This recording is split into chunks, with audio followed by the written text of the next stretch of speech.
हा हा। एक इंसान को एक ही झटके में एक दिन की दूरी पर फेंकने के बाद केताल ने रहस्य की आखिरी परत भी फाड़ दी। अब मौत भी उनके दुश्मन को रोक नहीं सकती। इंसान 4। पार्ट 1। पैट्रिक का जुनून और सफर। टावर मास्टर पैट्रिक के दिमाग में एक ही ख्याल था, क्या यह व्हाइट स्नोफील्ड के बारबेरियन की खासियत है या सिर्फ केताल की। वो उस शरीर को चीरकर उसके सिद्धांत को समझना चाहता था, पर वो खुद को रोकता है। अगले दिन वे डीनियन किंगडम की ओर निकल पड़े। लुकेंटो की सेना ने अब गुरिल्ला टैक्टिक्स गुरिल्ला युद्ध अपना ली थी, तीरों के हमले, अचानक घात लगाना।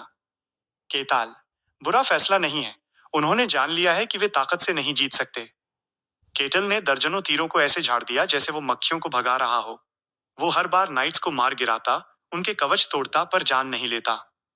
एलिन, आप उन्हें जिंदा क्यों छोड़ रहे हैं? वे अब हमारे लोग नहीं रहे। केताल, ये तुम्हारे लिए नहीं है, मुझे कुछ और पक्का करना है। वे मौत से नहीं डरते, बस ये सबूत काफी नहीं है। पार्ट 2। टूटे हुए कवच की वापसी। सफर के दौरान एलिन ने एक अजीब चीज देखी। एलिन, उनका सामान एकदम बेदाग है। केताल ने हर बार नाइट्स के कवच और हथियारों को इतना तोड़ दिया था कि वे दोबारा इस्तेमाल न हो सकें। पर अगले ही हमले में नाइट्स पूरी तरह नए कवच और हथियारों के साथ आते थे। केताल मुस्कुराते हुए, नहीं, ये नया नहीं है। मैं इस कवच पर लगी खरोंच पहचानता हूँ। ये वही कवच है जो मैंने कुछ घंटे पहले तोड़ा था। केताल को याद था, नाइट्स के कवच पर लड़ाइयों के कई निशान थे जो अब बार बार उसी रूप में वापस आ रहे थे। एलिन हैरानी से, तो इसका मतलब टूटे हुए कवच और हथियार किसी तरह ठीक हो जाते हैं? केताल, हाँ, और वो भी इतनी जल्दी कि कोई जादू या कीमिया अल्केमी ऐसा नहीं कर सकती। पार्ट 3। मौत का बेअसर होना, द रिफ्रेश। केताल अब अपनी थ्योरी को परखना चाहता था। उसने एक नाइट को पकड़ा। केताल, ये ऑरा का इस्तेमाल करते हैं, है ना? तो क्या ये ऊंचाई से गिरने पर भी बच जाएंगे? नाइट डर से, रुको।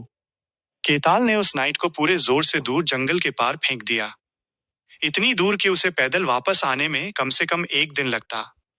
2 घंटे बाद नाइट पूरी तरह ठीक दहाड़ते हुए, कमीने, मुझे ऐसे फेंकने की हिम्मत कैसे हुई?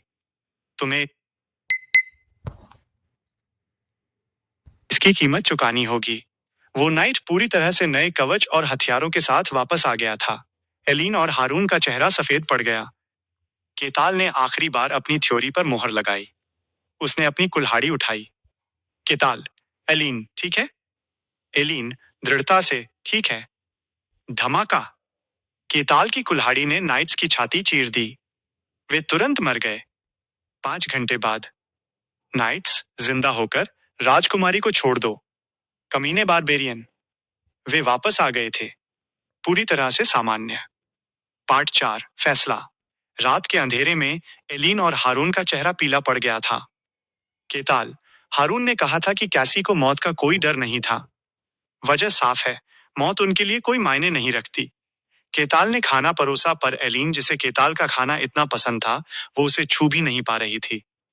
एलिन, हम पिछले 1 साल से किन प्राणियों के साथ रह रहे थे? केताल, अगर तुम्हारी बातें सच हैं, तो वे इंसान नहीं हैं। एलिन, मेरे ज्ञान में ऐसा कोई प्राणी नहीं है। मौत से वापस आ जाना, यह जीवन नहीं है। पैट्रिक भी अब आश्वस्त हो गया था। वो सोचने लगा, यह कोई साधारण राक्षस नहीं है, यह जीवन का ही नियम बदल रहा है। एलिन डरते हुए, मुझे लगता है ये फॉरबिडन लैंड्स, निषिद्ध भूमि के प्राणी हैं।